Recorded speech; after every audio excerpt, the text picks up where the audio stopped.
Guys and girls, what's going on? Veridia here, and me and Anakin are here with Down the Scope, the gaming podcast you can't miss, episode 22 or 23? Episode 22, can you believe it? God dang it. Yeah, exactly. I already forgot. We just talked about this, Anakin. Jesus. What the heck? Well, it's hard to keep up. There's so many. I know. I mean, we're buried in them now. Jeez. But we got one heck of a show for you tonight.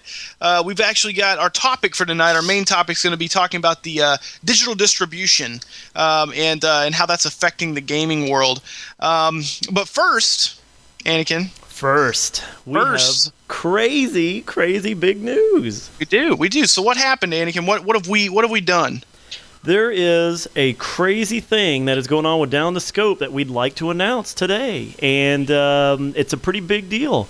We are now sponsored and a part of a big YouTube portal called TGN, and we are the official podcast of TGN. Exactly. This is huge news. TGN is actually a very rapidly growing YouTube portal, and we are very, very excited to actually get to become part of these guys, because this is going to open up our podcast to quite a bit of people.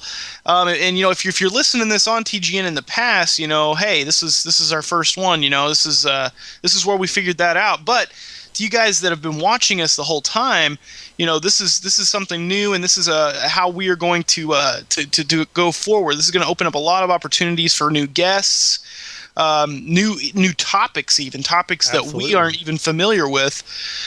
Excuse me. They're going to be presenting themselves as well as a huge fan base that we haven't had a key to. So we're hoping that this really does take off, and we will be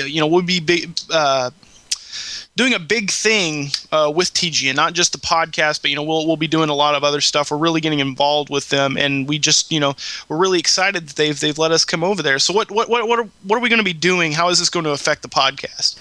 Well, the thing is, the first thing off, let's let everybody know where TGN is. You guys, TGN is actually a fairly big site overall. They've got a big presence on YouTube.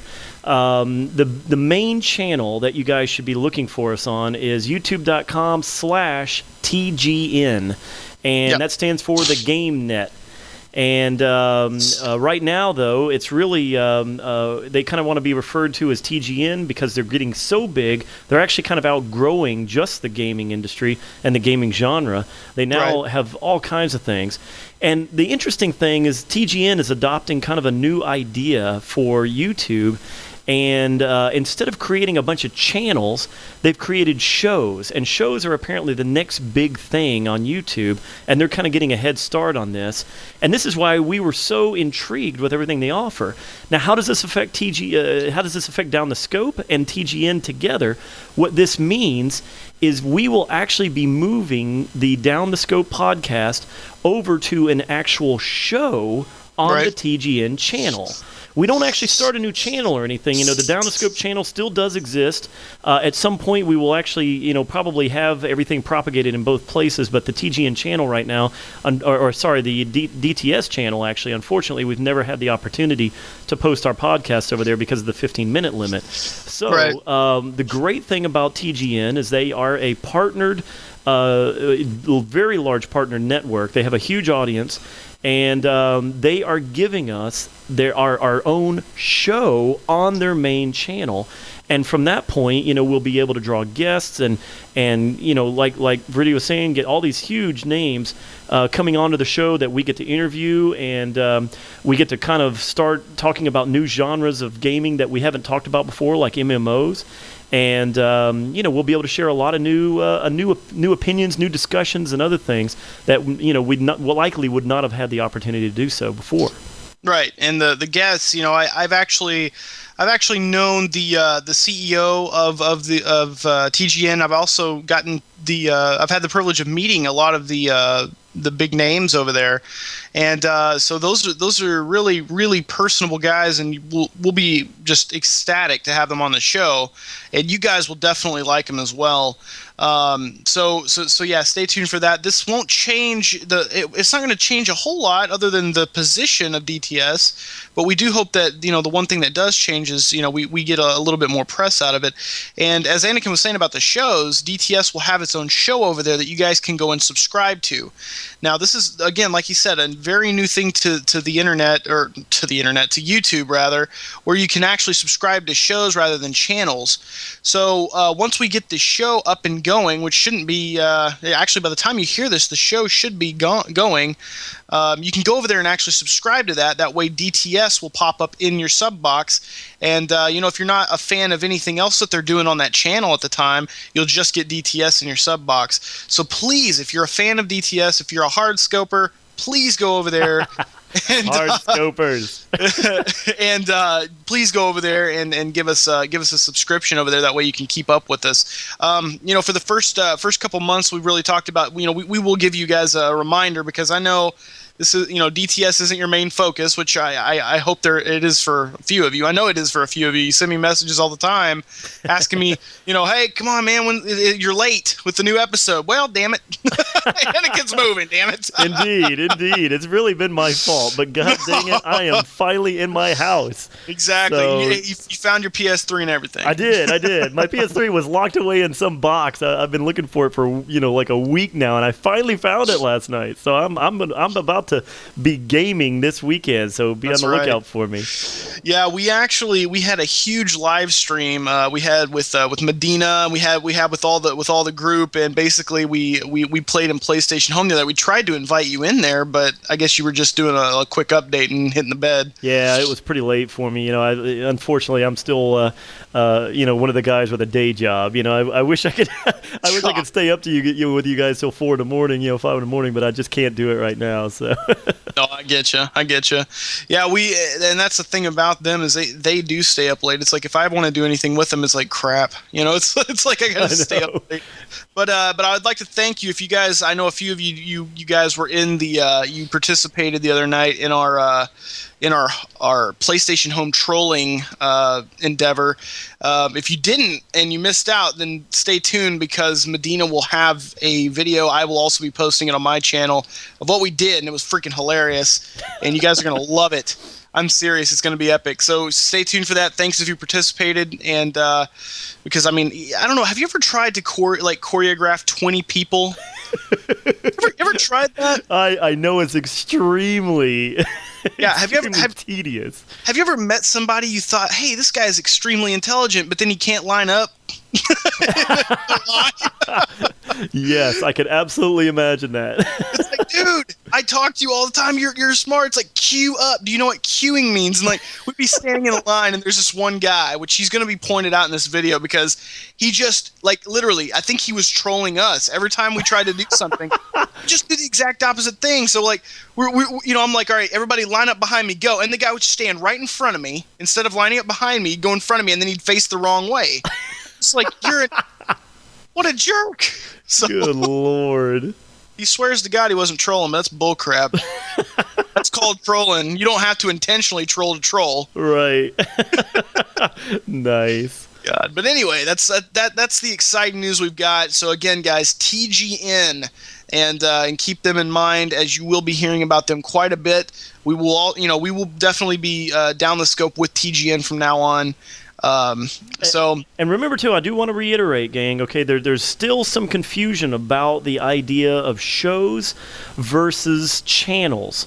Yeah. Remember on this, okay? Now, if you actually subscribe to the channel, you're going to get inundated with emails of new content, okay? And you may not be interested in 90% of it. Who knows? The thing is, you have to go to the list of shows on the TGN channel, and you can subscribe to just the show. And, you may look around on there and see several shows that you may be interested in and introduced to. But it's a new thing. Don't think you're just going to run over there and go to youtube.com/TGN and just hit subscribe, which, of course, they would love that anyway. But make sure you understand that you can subscribe to just a particular show. This is a whole new way that YouTube is introducing people to the idea of shows on a channel. And a good analogy for that, and this is something that we've talked about internally with the guys at TGN and even among ourselves, is it's the idea that if you're going to watch a television, if you're going to watch real television, not YouTube, and you go and you turn on, Fox, and you're going to watch American Idol, okay, you're interested only in American Idol. You're not interested in Fox. You don't watch every single show on Fox, so you're not gonna tell your DVR, or your recorder to record Fox. You're going to tell it to record the show and not the channel. And that's kind of the idea that YouTube is moving to, and TGN is one of the first major partnered channels that is introducing this new format. And it is a little bit of a paradigm change out there for people who are used to YouTube and have been on YouTube for a long time. So, again, I cannot reiterate that enough. At some point, a lot of the big partners are going to switch over to this. TGN just happens to be the forerunner, and they're moving forward, and that's kind of why we wanted to get involved with them. They are really movers and shakers, and they're making things happen, and we couldn't be more happy to be joined up with them. Yeah, it was definite. We did think about it quite a bit, and when you see something that's like, this is promising, you don't pass that up. You really do take it into, because you want to be starting at the ground level, and you guys already have. That's the awesome thing about you guys, because Down the Scope is going to take off inevitably. We pride ourselves on the amount of time that we take to pump these out and the consistency, and you guys have been here since the beginning, so that's really awesome that someday at least 50 of you will be able to say, I was my name was featured in one of the episodes of Down the Scope.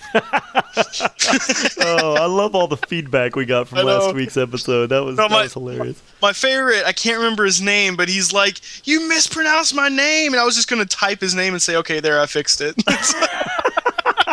I hope I said it better. Awesome. That is awesome. But yeah, we had a few more bananas this week, by the way. there was a lot of people who were late. They apparently they missed the episode, and they went back and watched it, and I saw a few more bananas pop up. And if you don't know what that means, go back and listen to episode 21, and you'll know what we're talking about.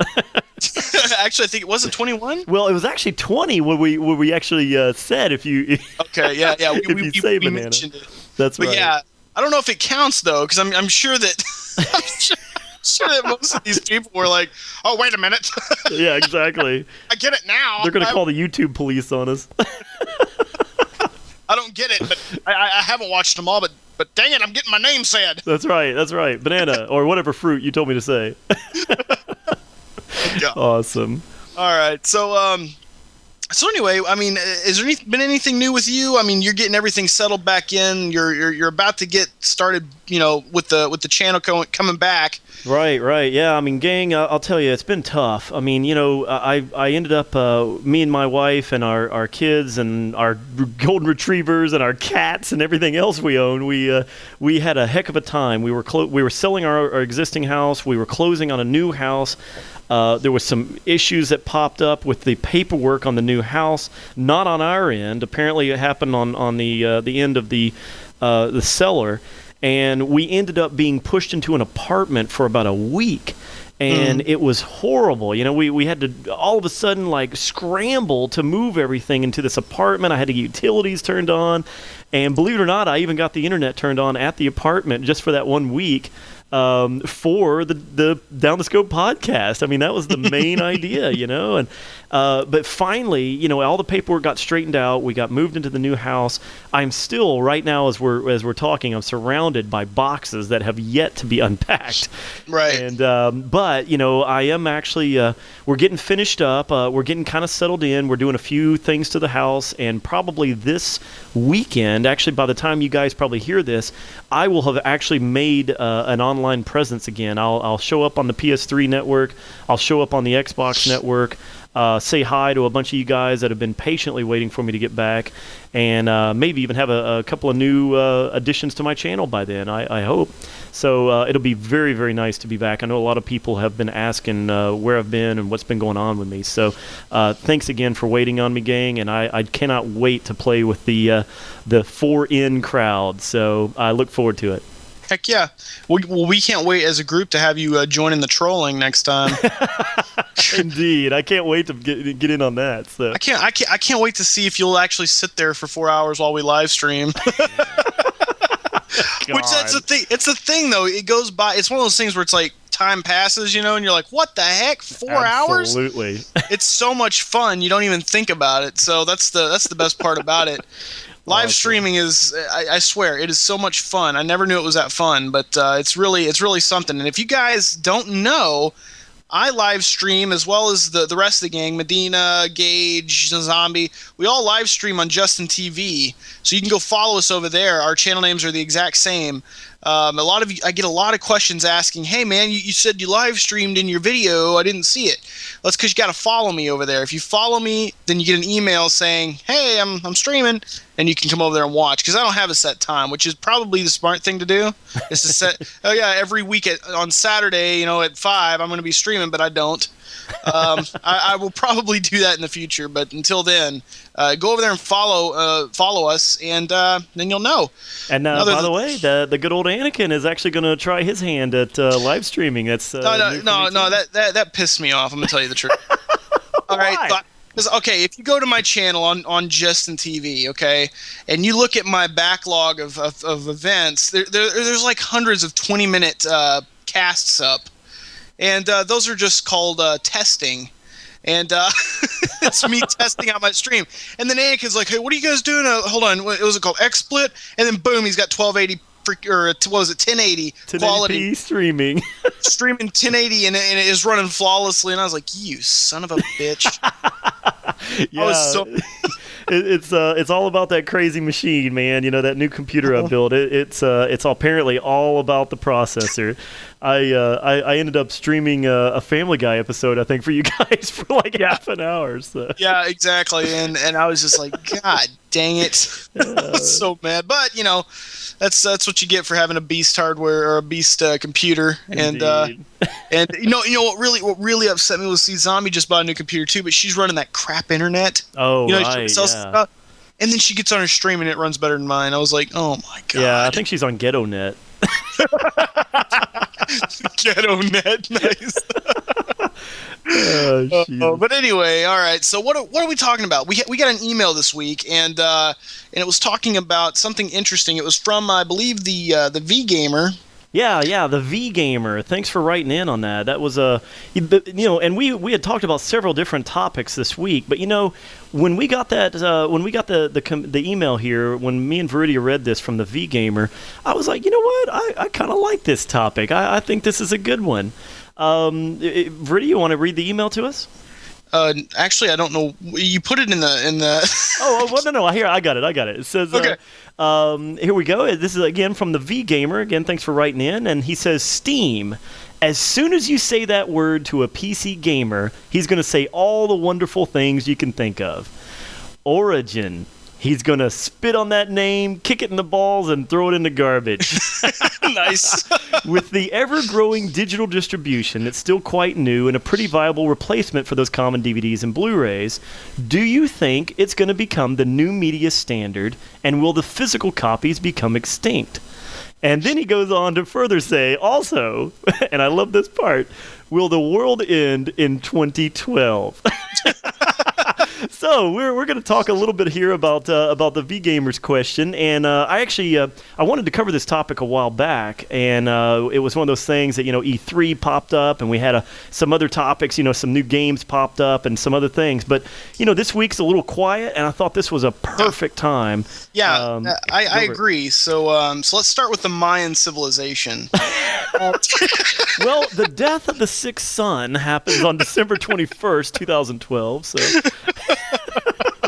Believe it or not, on that, I actually am. I'm very intrigued with the Mayan calendar and the idea that all these different archaeologists decided that when they actually did some research into the Mayan calendar and some of the other aspects of the Mayan civilization, they actually came to the conclusion that the calendar just ends in 2012. Not that they never really talk about the idea that it will just it just starts over, or that there's some fairly large event that they just figured would be a good stopping point or something. I mean, it's just the idea of our Julian calendar, it just continues on. You just restart it every year. But the Mayan calendar just it was very cyclic, and it goes through all these what they call the suns. Then they have these ideas, and they talk about the solstice, and there's various other seasonal things that are part of their calendar. But for whatever reason, they name this specific time of 2012. They call it the death of the sixth sun.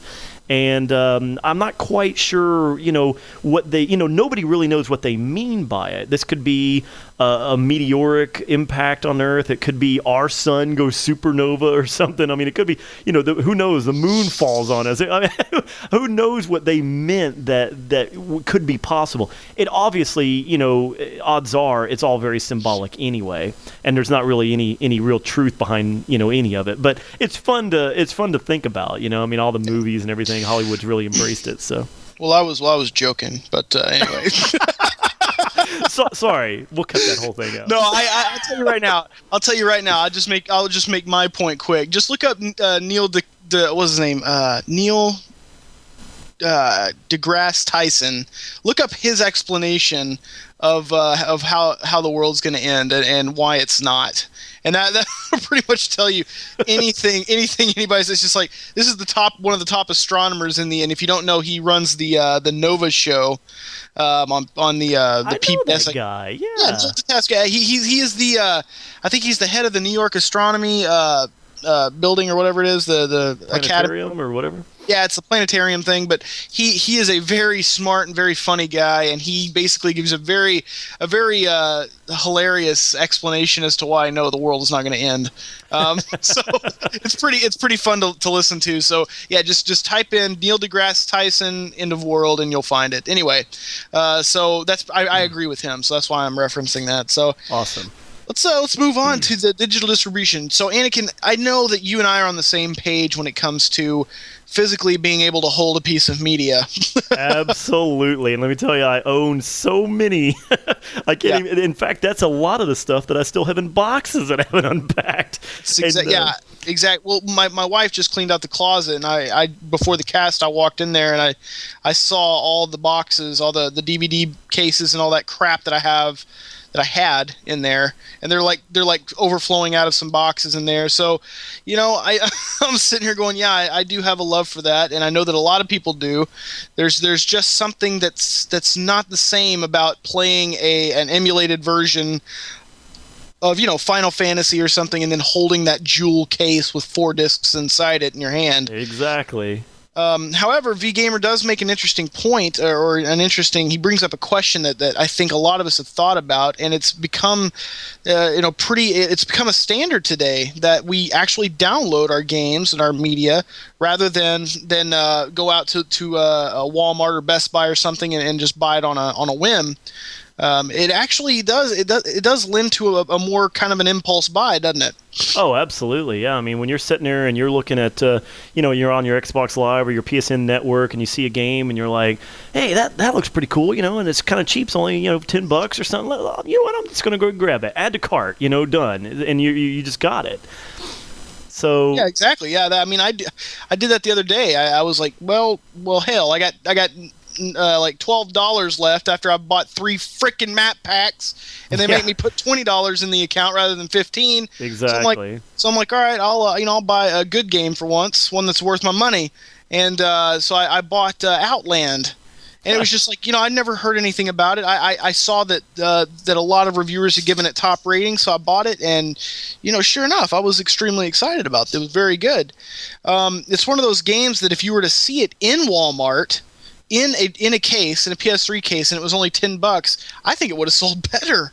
I mean, honestly, because it's a beautiful game. It's one of those things. We'll get into that later. But yeah. So when it comes to digital distribution, I'm not a huge fan of it. Just mainly for the fact that I've got this thing where growing up we held the SNES or NES carts in our hand, and I've always had VHS and DVDs and all that stuff, and I can take it wherever I want, and I can do whatever I want with it. With the digital downloads, however. It's a really different way of doing it. You can't just easily take this with you.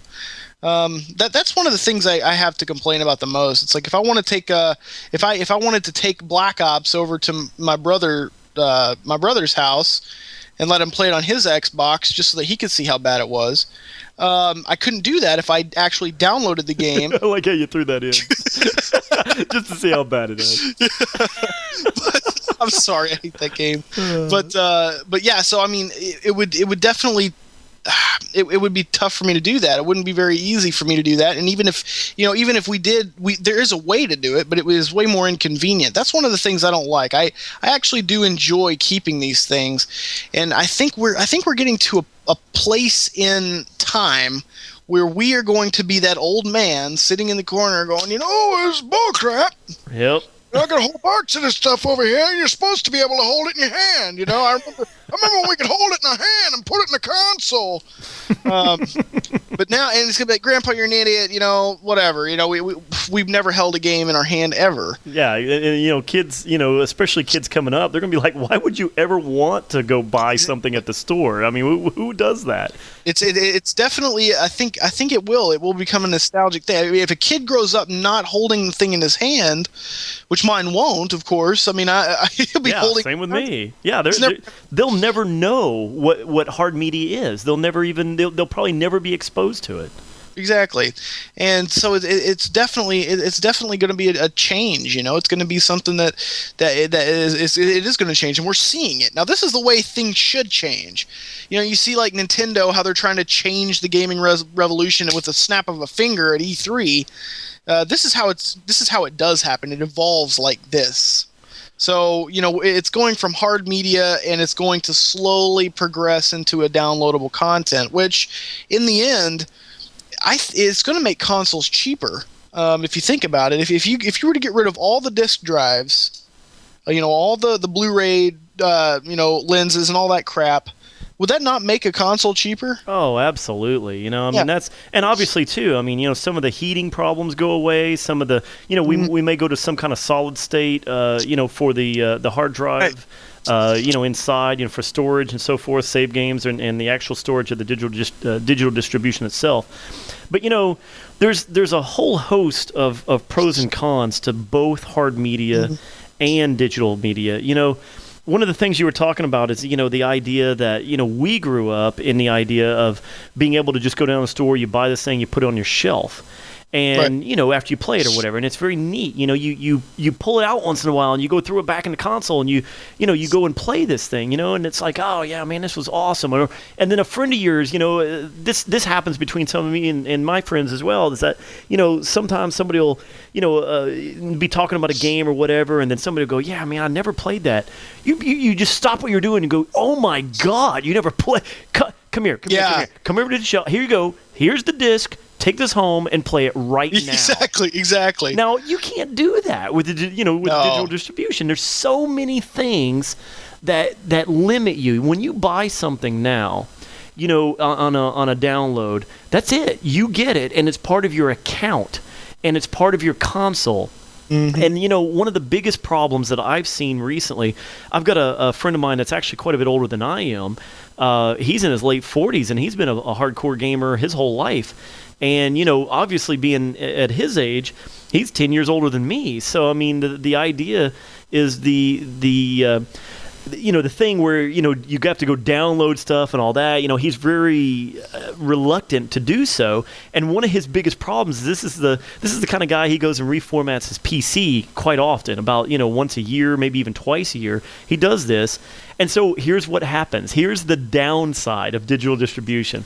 He goes and reinstalls Steam, and then he wants to play like stuff he owns. And you got to go, and it's like, okay, cool, my Windows is ready to go. Everything's up and running. Let me go get Steam real quick. And then, oh, yeah, cool, let me play. Oh, shoot. 2 hours to download. I wanted to play it now. And if you've got it on your shelf, you just go over there, you grab the disc, you spend 10 minutes installing it off of discs or whatever. Oh, yeah. And you're good to go. You're playing, but no, you got to wait for your crappy internet connection and the crappy Steam, delivery method or whatever is going on that day, and, the placement of the moon that day, and however your internet's coming. You got to wait for all that to come in, and that is very we've already seen it in my social circle. We still do fairly often LAN parties on PCs, and it happens so often. We would get a group of people together, we'd network the PCs, everybody's got the same games or whatever, and sometimes somebody will show up and go, oh yeah man, I didn't have a lot of hard drive space, I deleted this game that we're going to play tonight. Well, then everybody's like, oh, okay, cool, yeah, just go download it and get it real quick. And then it's like, oh, yeah. Well, we'll play 3 or 4 different kinds of games as a group throughout the night. The first game we may play is just some cheesy, like we play Flat Out, which is a great racing. That is. I played that. Fun game, okay? And especially on the PC, it's just, when you're playing among friends, it's very fun or whatever. Well, that kind of game is something you only play for, 45 minutes to an hour. You go in there, you do some demolition, and it's fun and all that. Well, by the time we actually play it as a group and we're waiting for our buddy over there and we're all playing it, and by the time he downloads it and he gets it, he's like, hey, I got it. And we're like, oh, yeah, sorry, man, we moved on to another game. And so then, he's like, what the hell, And then, then we're on to another game, and he's going to be like, well, wait a minute, I don't have that game either. Let me go download that game. And it's like, it's like, oh, come on, And so one of the downsides, obviously, is the idea where, you can't get that instant satisfaction. You can still, in a few minutes, generally, now, again, this is not for everybody, but generally, you can run down to the store and go buy, a game off the shelf, bring it back, and start playing it within the hour. But, with digital distribution, you can sure throw your, credit card down and wait for it. And, yeah, generally you can do this at midnight if you want, and you can start playing it by 1, 2 a.m. But, you still, there's still times when you need to have the ability to throw that game disc in, and you want to play it right then. Well, yeah, and even like when you look at the fail ops, they got you buy a map pack, you wait up all night for it. You don't know when it's going to come online. It doesn't come online until like 6 a.m, and then once you download it, it's got a ton of problems with it, so you can't even play it right off the bat. Whereas if you had actually gone and purchased the disc, it'd be like you're instantly playing the game. You don't have to wait on their servers to work and all that crap.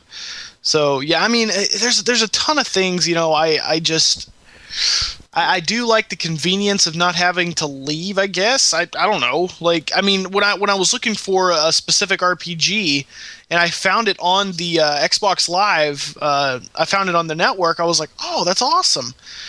But I don't know. It came back to the exact same thing. Me wanting to own the box art, to own the instruction manual. And I couldn't justify $40 for something where I didn't get that.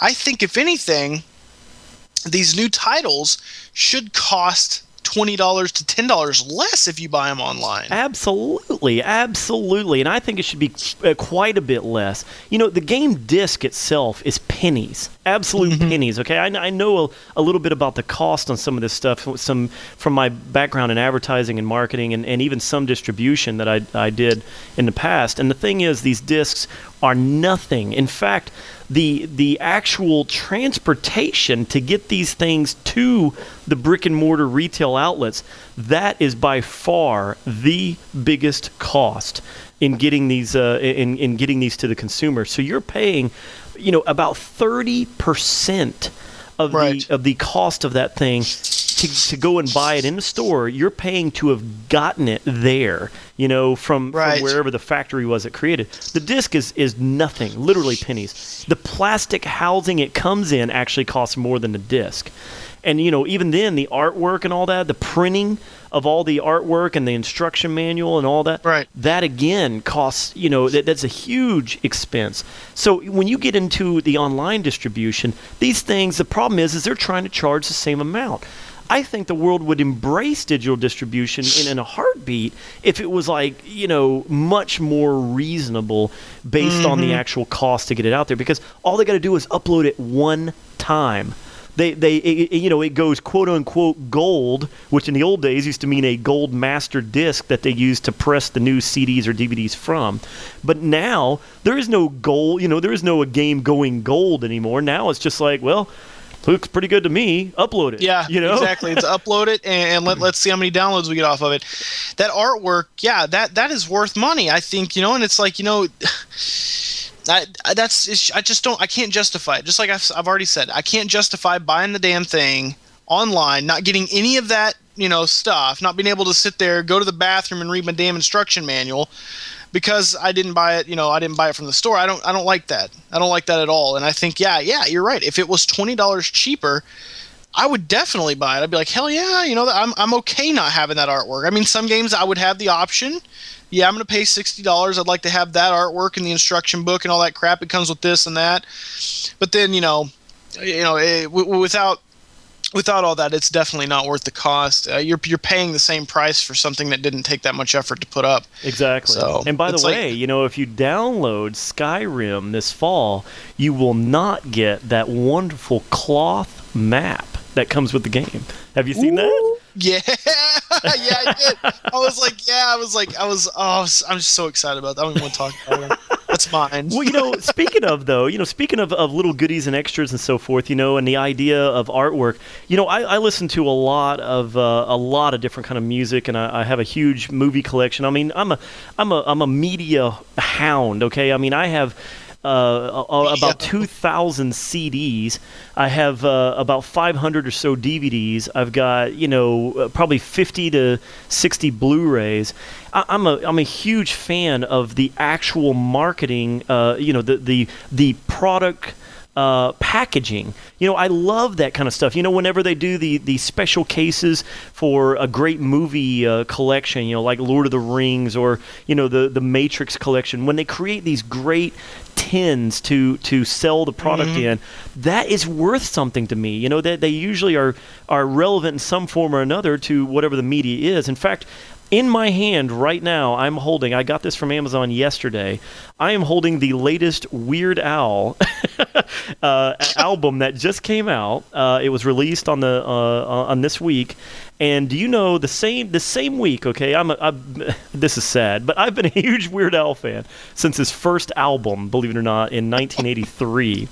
And I'm either going to get flamed or praised for that. I'm not quite sure which. But anyway, the thing is I am a massive fan of his. I've seen him in concert countless times. The guy is, I think he's literally a genius. But the thing is the interesting thing is Amazon this week ran the new Weird Al album, digital distribution, download only. The whole album was $3.99. Okay. Mm-hmm. And I'm like, okay, wow, that's fantastic. And of course, in the news even, they did the new Lady Gaga album for $1 digital distribution earlier this month, and it made such big news that it broke all records for album sales digitally anyway. Wow. In record times, and it even took down Amazon servers that hosted their cloud music libraries. I mean, it's sad that many people downloaded that album, even though it was $1. I agree. I didn't do it, not even for $1. Okay. If you're a Lady Gaga fan, I mean, you might like a song, but are you really a fan? Come on, guys. Come on. Exactly. What are you taking away from this? I'm sorry. but anyway, here's the point. The point is that I saw the digital distribution for Weird Al, and I mean I own every single one of his actual physical albums. But the thing is whenever the album was released, he's got a special edition of the album, which I have here in my hand, and this is the CD and DVD together. And the DVD is basically a making of, as well as all the different videos for almost every song on the album. And the great thing is the CD-DVD combo has great packaging, has the full CD and the DVD with all the videos and everything for $12. So I'm like, okay, for $12, I get to have the physical media to add to my library next to all his other albums. I get the DVD with the making of and some of the other information. And, and it's mine. It's mine in my hand, and I don't have to go, hey, Amazon, can I listen to my album now and start up their cloud music player? No, I can put this in my truck. I can put it in my player here at the house. I can put it in my radio outside. I can put it in my computer. I can do anything I want with this because it's mine. I'm not renting it from some server somewhere. And the packaging was worth it to me. And I like to own it. That's, to me, worth the extra money. Yeah, and going back actually to what we were talking about last week a little bit about piracy and how the price literally can change your view of, how it works or how you feel about it. I was sitting here thinking, what has been the one thing that I digitally downloaded, and that would be PlayStation Portable games. And I didn't care because I didn't pay anything for them. Right. You know what I mean? And so it didn't matter that I didn't have the physical copy. And so that's just a good example. I think if it was the price, I definitely wouldn't care. But that also, like you were saying, that convenience of being able to play it wherever, especially if it's linked to something, like they've got that unlimited music thing for Xbox or whatever. Right. If it's linked to something like that, I don't want anything to do with it. I really don't. Well, and some people on the other flip side. Now, I want to be fair because we've got a massive audience, people from various age groups listen to this, and the argument on the other side is everybody's like, well, that's stupid. Why would you want to tote a disc around? My iPod goes everywhere. I can hook my iPod up to my home theater. I can hook it up to my car. I can bring it outside and hook it up to speakers. Whatever. And that is very true. Okay, but the thing is, the idea that you buy an album and you listen to that artist, is something that is going to go away soon. People are going to buy individual songs. They already do it now. And I think that will it will not allow you to really get the feel of a certain artist. It only allows you to get the feel of that one song. And that's what the radio has been guilty of for years and years. The radio plays the top 40, whatever going on whatever station it's on. And that's how people got introduced to music. And then, later on, and that's what was going on in the 50s and the 60s when pop music really became, as its name implies, popular. That's when, people were introduced to just singles. That's all they knew. But in the 60s, in the 70s, that's when whole albums of multiple songs by an artist became very popular. And that's when people were like, wow, well, I'd never heard this on the radio. This is great. And, suddenly now you get the feel of an artist, not just a song that suddenly became popular. And that's what I think the newer generation is going to lose out. They're only going to know, hit songs, and they're never truly going to get that back catalog of all the other things that same artist has written. Yeah, well, and that going along the lines of that, when I was a kid, I guess I was in like junior high, I heard the song "Crawling" by Linkin Park, and I loved it. I was like, oh my god! So to get the song, I would either have to listen to the radio for hours and hours till it came on, and I was sitting there with the tape, or I got to purchase, which a lot of people probably are like, what do you mean? It's like, yeah, you could record the freaking radio, right. Or it's going by the CD. And for that one song. Right. So you go and buy the CD, and you know what? I fell in love with every song on there. Exactly, and that's my point. I think a lot of people are going to miss out on that in the future because that's really, digital distribution doesn't reward you for buying the whole album. They don't give you a buy the whole album for this price, or you can buy each individual song. Right. Rock Band on the consoles actually, they have track packs. And they do discount the idea if you buy multiple songs from the same artist. They actually do give you kind of a break on that. And again, I'm sure that there's probably examples of that in the world of digital distribution out there right now for other media. I personally haven't experienced it. I'm sure it does exist where you get some kind of bulk rate discount. But generally, if you're looking at Amazon or some, even iTunes and stuff, I think if you want to buy the whole album, you just buy all the, all 10 songs or how many ever there are, and I think you end up just owning those, those songs. I know you can buy an album, but I don't think they give you a discount for buying the album versus the individual songs. So, and generally people may or may not buy all the songs. So, that's just my take on the music side. On the game side, one of the problems for that is the idea that you can't, you're about to have a son. I've got a son and a daughter, and when they get a little older, I want to be able to show them and say, hey, check this game out. And I want them to accept that game disc from me and go, wow, thanks. Let me check this out and put it in. I want them to feel like I have just handed something down. Not obviously, it's not an heirloom or something like that, but I mean, this is something that between a parent and a child, you can share this with them. Now, and I still have a working Atari. I still have a working Dreamcast. I still have a lot of older platforms with the game discs in a box. And, even for me to go back to my Dreamcast, I still love that system. It was so ahead of its time. Yeah. And, when you take away that kind of stuff, now you can't tell your son, your daughter, your future, whoever it is around you, you can't show them, hey, here's what the old stuff looked like. There is no what it looked like. It was just like, oh yeah, that's cool. We used to download that too. There is no physical thing to show anybody anymore. And when Xbox goes away, let's say 10 years from now, let's say Xbox dies 15 years from now, who knows? Let's say they stumble, they make a major mistake, the gaming network gets hacked like the PS3, maybe it's down for 6 months for all we know. Maybe it dies, and everything you've ever owned on Xbox Live goes away in lieu of a new platform. Let's say Apple creates a gaming console and suddenly takes over the entire gaming industry. Now everything you've lost, is gone forever. You can't tell your kids, hey, let me show you this old game we used to play. You'll have to go find a video of it on YouTube or something, hopefully, if it's still around, and then show them that. And it's just not the same, Yeah, well, can you imagine them doing something like? I mean, I know you've seen these. I don't know if they're even considered, I guess, third party. Yeah, but they play like the old Sega game cartridges, the old NES and SNES cartridges. Yeah. Can you imagine them making one of those for a 360 PS3 backwards compatible? These will play your old Xbox and PS3 discs. God, that'll be a sad day when I see that advertising campaign. No kidding. It's just like, oh yeah, I remember those old things. Now, exactly. Yeah, remember how crappy those graphics were? Remember like Battlefield 3? Oh my God, look at how shitty that looks now.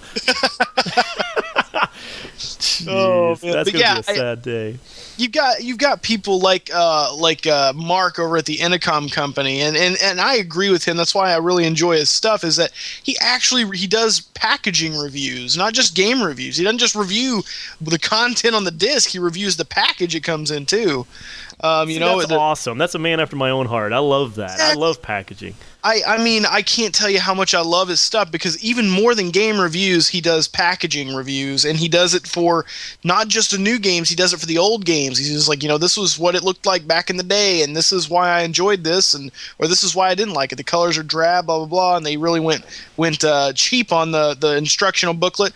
I mean, if he opens that game and it's got a black and white instruction booklet, it better be like Nintendo full color.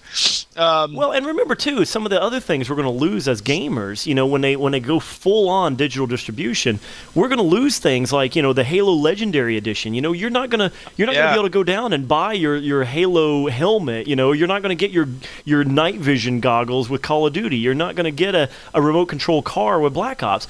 All those marketing ideas, all those cool little trinkets and gifts, all that goes away. And what you'll get is a goofy costume for your character in game, or you'll get a soundtrack that you can download the MP3s of, or something stupid like that. I don't know about that. I can honestly see these companies going so far as to literally offer a prestige edition, but in lieu of a game and a case inside, there's a piece of paper. Number. Yeah, exactly. Yeah, a number. I can see that. I wouldn't put that past them that would be something they would do. And that'd be something people would buy. I mean, well, did you see recently? Best Buy is doing it. I'm not sure who else is doing it right now. I think maybe Walmart in the United States is doing this. You can actually go in and buy albums on flash sticks, off the shelf, like right next to the CDs.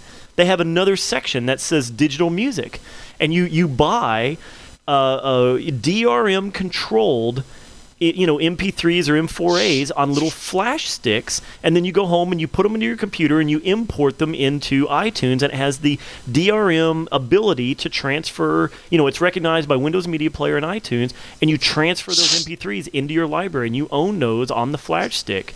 And and obviously you get to keep the little flash stick or whatever, but I mean, they basically sell them for the same price as a CD now. And the packaging actually looks very similar. But, it's funny, when you open it, there's no disc in there, but a little flash stick in the middle of something that's large as a DVD case or a CD case. Yeah. And it's like, what in the world? You know what? What the heck? I've never even heard that. I don't purchase music. That may be one of the only things I do digitally, that you and I. But that's the thing. I have never ever been a huge music person. Oh man, I love music for me has been a huge part of my life. In fact, I used to listen to music when I gamed, and I would turn the game music off and in lieu of music that I enjoy. So yeah, I've done that plenty of times. I've actually gotten some flack for that before. Like I've had friends, we actually get into an argument. It's like, wait, how do you do that? I'm like, what do you mean? They're like, dude, you're literally cutting out 50% of a game. And I'm like, what do you mean? They're like, dude, the sounds, the music, everything, that's part of the game. And I'm like, well, if I'm playing it for the first time, but, game sounds can get pretty old quick, Yeah, absolutely. And definitely, jumping around and Infamous, to some dubstep. That's pretty fun stuff. Holy cow. But, nice. So yeah, I mean, that's definitely one of the I mean, we agree on damn near everything. We need to find something we don't agree on. But I know we need more drama in this podcast. What the hell?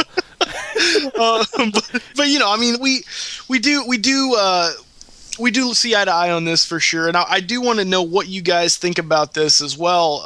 Tell us what you think. Because I mean, I have been wanting so bad to borrow the game Super Meat Boy. But that's unfortunately you can't borrow Super Meat Boy, nor can you can't even share it through PSN or anything. That's right. Because it's Xbox and Steam exclusive, and man, dude, I really want to play that game, but I just don't want to. I want to see if it's justified. I know it's probably justified for the $10 price tag or whatever it is. But again, just with that digital download, the digital media, it's so hard to share and so hard to borrow. And that's something that, I mean, if it weren't for borrowing as a kid, I wouldn't have played damn near anything. Right, it was like, yeah. I'll let you borrow this, you let me borrow that, blah, blah, blah. And it was, I'll tell you what, it's what made me a good salesman today. I mean, I had to convince my neighbor who was, rich, he had all the damn games in the world. I had to convince him that it was a good idea to let me borrow it. It's like, what do I get for it? Well, you don't get anything yet. You get my undying friendship. Exactly. You are not friend worthy, but I will still hang out with you. Exactly. Well, let's go back to the V Gamer here for a second, and we actually we have talked about digital distribution here quite a bit, but I did want to go back and talk about one thing that he brought up, and this is actually fairly big news.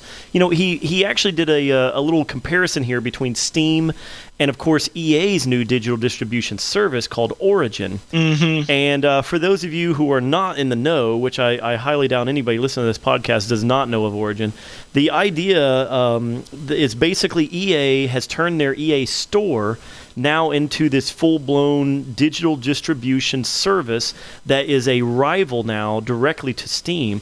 And one of the ways that they're going to really try to kick this off and make it competitive is they're going to make Star Wars Knights of the Old Republic, the Old Republic, which is the new MMO coming out.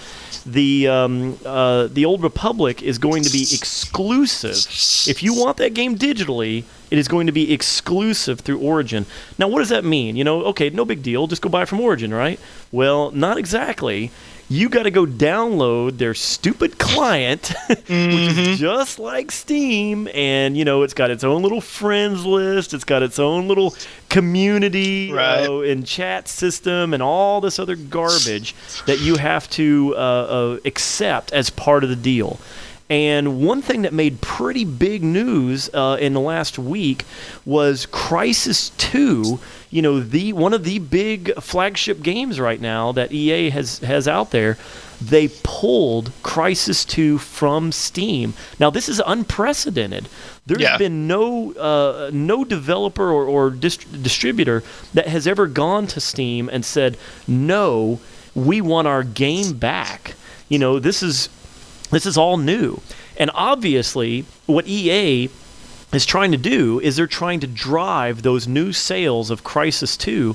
They're trying to drive people to the new Origin service because, again, they've now changed Crysis 2 to an exclusive on Origin.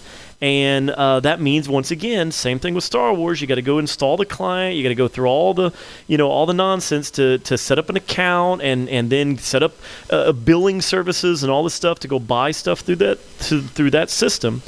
And apparently right now there's various other games. There's talk of Battlefield 3 being possibly fully exclusive for the PC. If you want it, it only comes on Origin, and then it's very, very possible they're going to do the same thing with Mass Effect 3.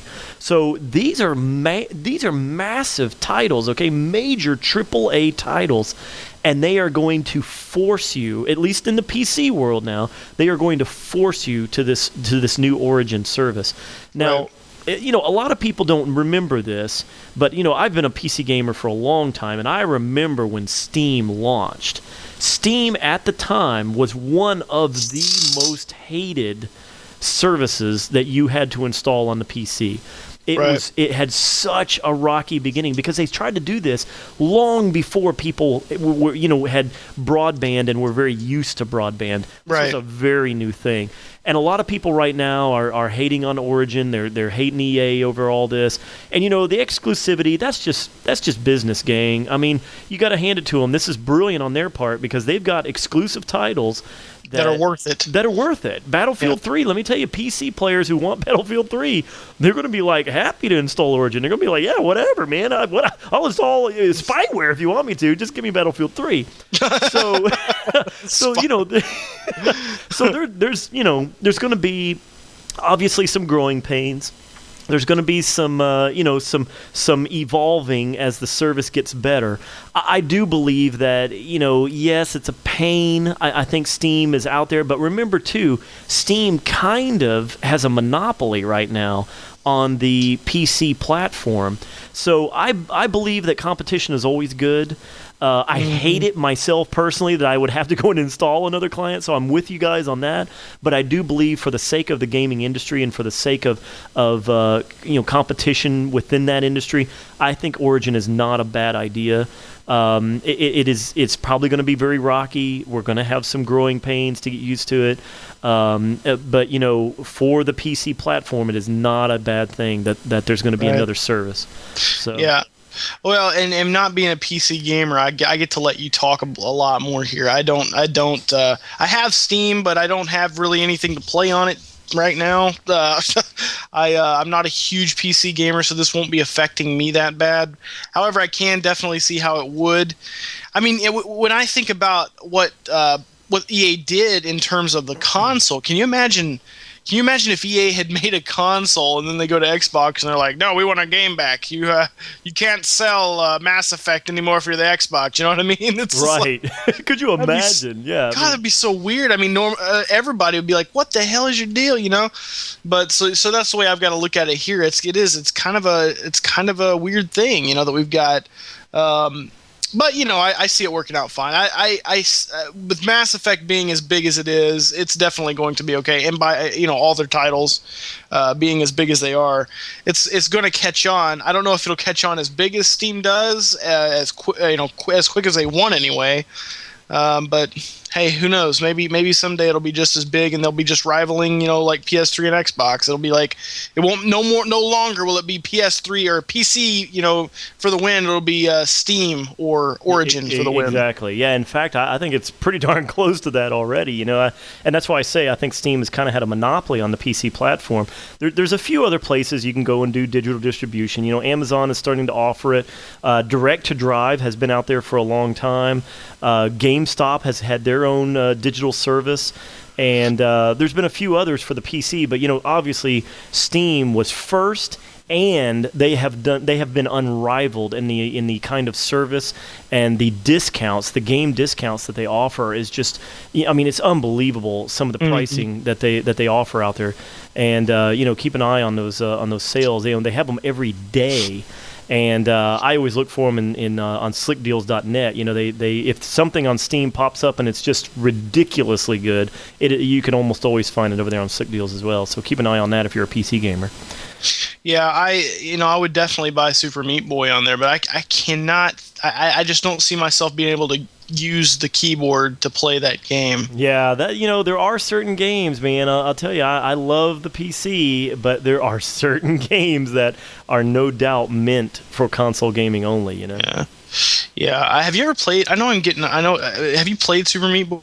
I have not. I've heard a lot of people talk about it. It got rave reviews. It kind of became the darling of the gaming industry when it first came out. It had little trinkets and toys, and people did homages to it and everything. I haven't heard a lot about it recently, but yeah, man, it was big.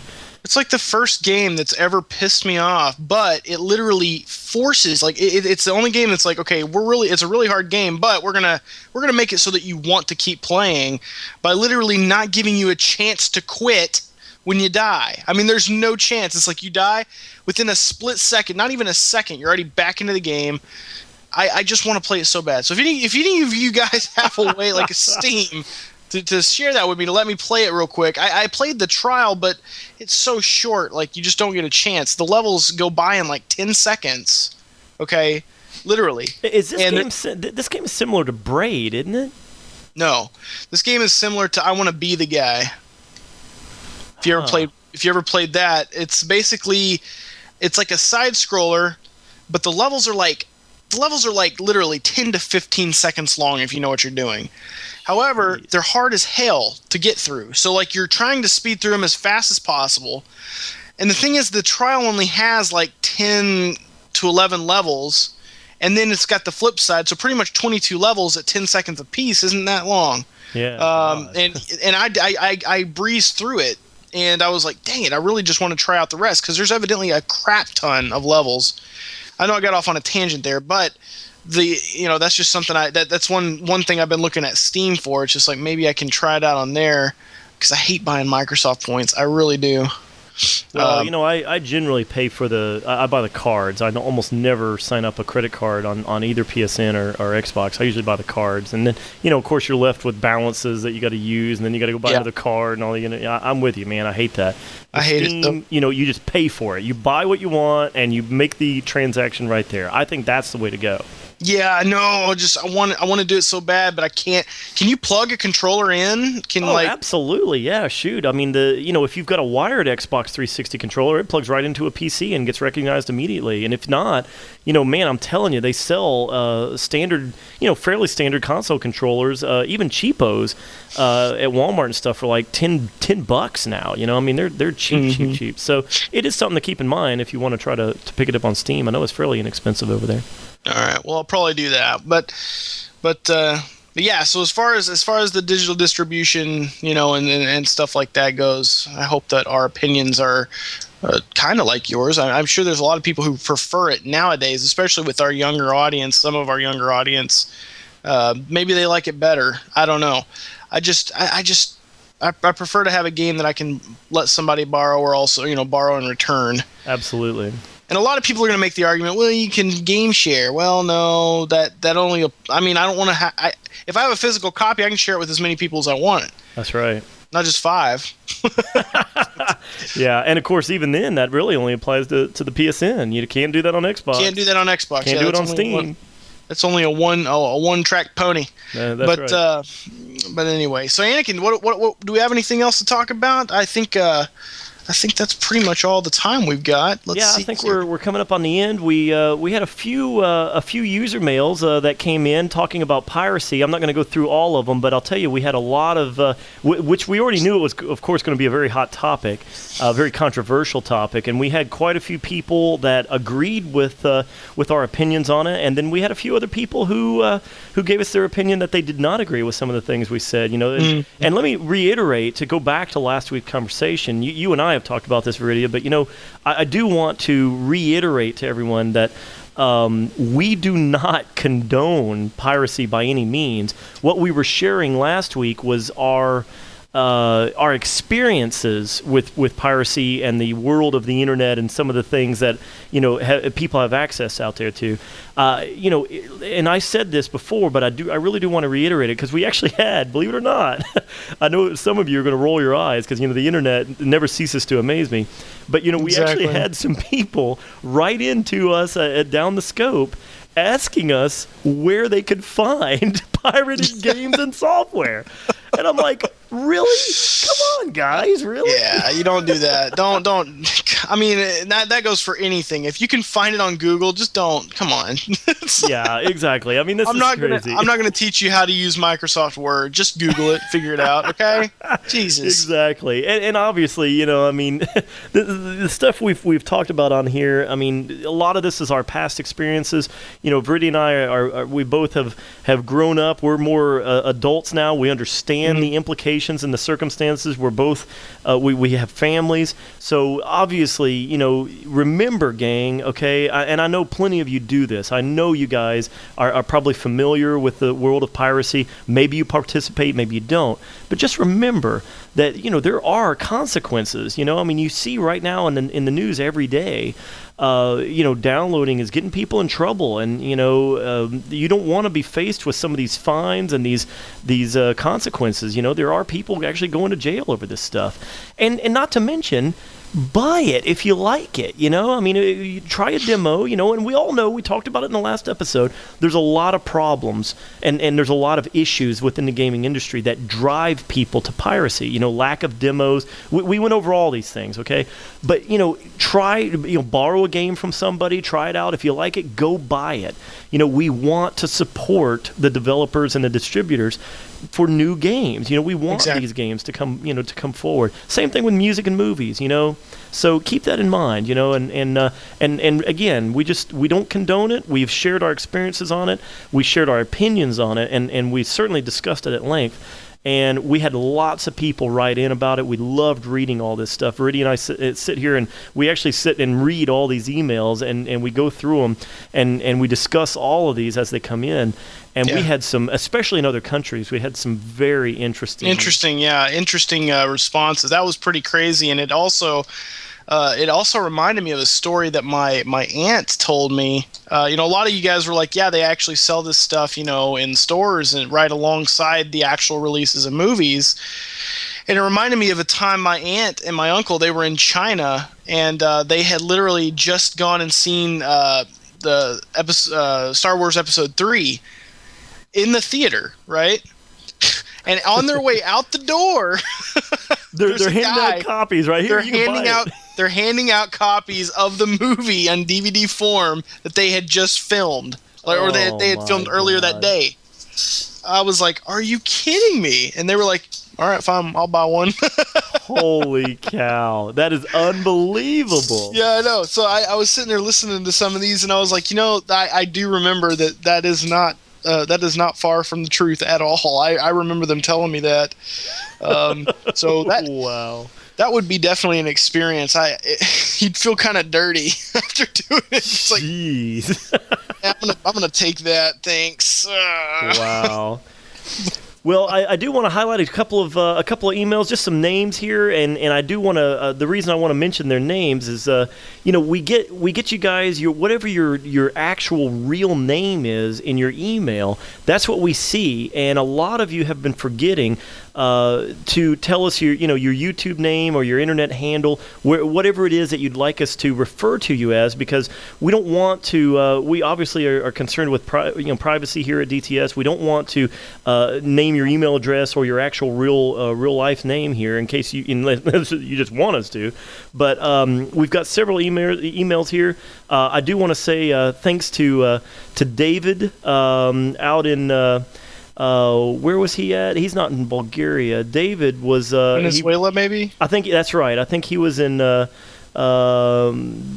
no, actually David looks like he is over in Great Britain somewhere. Okay. And then we had somebody write in from us from Venezuela last week, I think, which we talked about on the yeah, we talked about his that email. was Wham69 and squared. And and then we also had, let's see, there was another interesting person we talked about. That's actually, I'm probably going to mispronounce this. His name is Kirill, and he wrote into us from Bulgaria.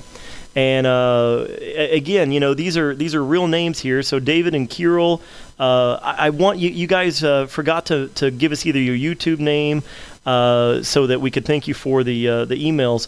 But I do want to remind everybody, when you do write into us, if we talk about one of your emails, if we talk about certain things, I would like to give credit back to you guys and give a little shout out here and there when you write in something definitely worth mentioning on the air. Please don't forget your name down there. And of course, we always love getting all the emails regardless. So just a quick reminder for you guys on that. Unless they're trolling. We never have we've never had a troll in our email. But yeah, so and if you guys don't know where to email us, you can find us and send your questions to podcastdownthescope@gmail.com, and that's where we read them every week. We can find them, and we can get awesome topics like the V-Gamer provided for us tonight to talk about.